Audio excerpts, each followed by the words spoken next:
মরিয়ম তার জীবনে কত কষ্ট করছে।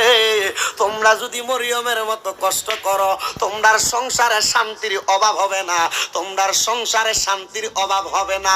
হে আমার ভাই বাবারা, বন্ধুরা, হযরতে মরিয়ম যখন একদিন দুই দিন কইরা হযরতে মরিয়মের বয়সটা 10-12 বছরে উপনীত হইয়া যায়, হযরতে মরিয়ম আলাইহিস সালাতু ওয়াস সালাম ওই মসজিদে আকসারে খেদমত করতে লাগলেন।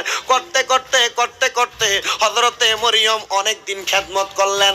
এমন টাইমে হযরতে মরিয়মের বয়স যখন 11 থেকে 12 বছরে পড়া গেল, 12 বছরে পড়ার পরে হযরত মরিয়ম একদিন গোসল করার পরে হযরতে মরিয়মের ঘরের মধ্যে যখন প্রবেশ করে, এমন টাইমে তাকে দেখে হযরতে মরিয়মের ঘরের দরজার মধ্যে কে জানি একটা দাঁড়াইয়া রইছে। ওই জাহিলিয়া জামানার মধ্যে হযরতে মরিয়ম ডাক দিয়া কয়, আমি মনে মনে চিন্তা করলাম আমার এলাকার মধ্যে একটা লোক আছে যার নাম কাফুর। দুনিয়ার কোনো এমন খারাপ কাজ নাই ওই কাফুরের দ্বারা হয় নাই, দুনিয়ার কোনো এমন বাজে কাম নাই কাফুরের দ্বারা হয় নাই, দুনিয়ার কোনো এমন নিকৃষ্ট কাজ নাই কাফুরের দ্বারা হয় নাই। আমি মরিয়ম ভয় পাইয়া গেলাম, আমি মরিয়মের অন্তরে একটু ডর লাইগা গেল। আমি হঠাৎ করে চিন্তা করলাম মনে হয় আমার ঘরের সামনে কাফুর হাজির হইয়া গেছে। এরে আমি চিন্তা করলাম কাফুর মনে হয় আমার ইজ্জত নিয়ে খেলাধুলা করবে, ওই কাফুর মনে হয় আমি মরিয়মের ইজ্জতটা ধ্বংস করে দিবে। আল্লাহর কসম আমি মরিয়ম আসমানের দিকে তাকাইলাম আর আমার আল্লাহরে মোহাব্বতের সাথে একবার ডাক দিলাম, আল্লাহ। খোদার কসম রে, আমি যখন আল্লাহ বলে ডাক দিলাম, আমার ঘরের দরজার মধ্যে যে ব্যক্তি দাঁড়াইয়া রইছে, আমি তারে জিজ্ঞাসা করলাম, কে কে আপনি? উনি আমারে ডাক দিয়া কয়, মরিয়ম ডরাইও না, ভয় পাইও না, আমি কোনো খারাপ মানুষ না।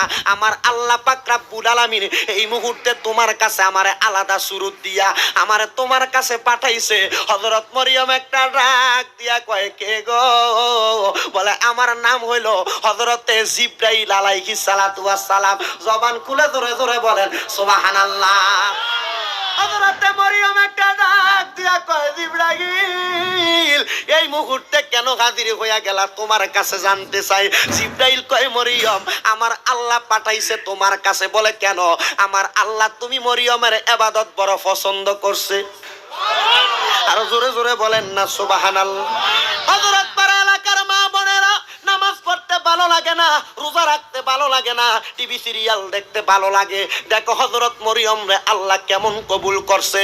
হযরত মরিয়ম যখন ইবাদত করে, ইহুদিরা মরিয়মের দিকে তাকায় তাকায় কয়, মরিয়ম রে আল্লাহ নিয়ামত দেয় বিদায় মরিয়ম ইবাদত করে। মরিয়ম কয়, না রে না, আমি আল্লাহ পাক রব্বুল আলামিন রে খুশি করার জন্য ইবাদত করি, আমি কোনো সম্পদের জন্য ইবাদত করি না। হযরত